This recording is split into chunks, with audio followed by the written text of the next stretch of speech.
it was like, whoa, okay, Jim told me, So, he just was just very straight shooter, and anyway, and obviously put up the numbers to go with it. So congratulations.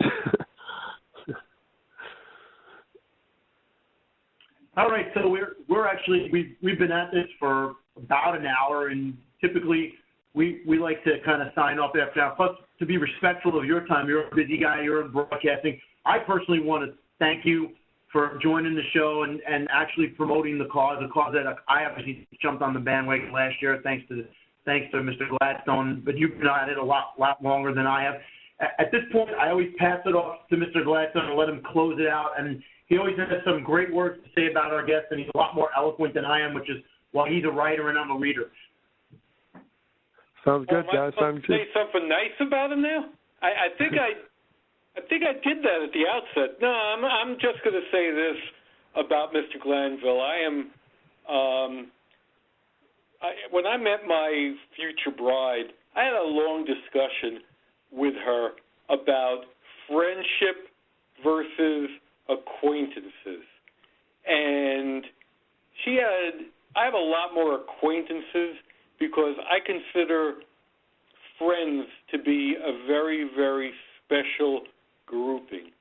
And you know what? Doug Glanville and I have never met personally. I hope that changes.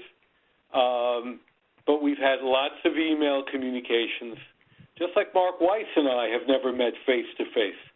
I consider Mark Weiss, I consider Doug Glanville both my friends.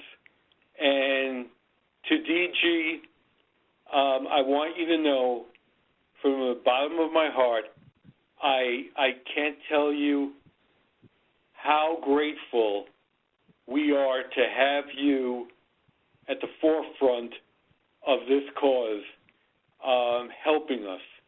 And because of the unique perspective that you bring to the table, and because of the kind of high-character, high-caliber man that you are, I'm confident that we're going to win. We're going to win out. I don't know when. Could happen sooner than later. I really hope so because, like we all know, a lot of these guys aren't getting any younger. But because of your efforts and because of your advocacy, I know it will happen. As for my final thought, I just want to leave you with this. In his review of Field of Dreams, the late Roger Ebert wrote that the movie resonated with audiences chiefly because its creators love baseball, and they think it stands for an earlier, simpler time when professional sports were still games and not industries. I think we all love the game of baseball. The business of baseball, that's another matter.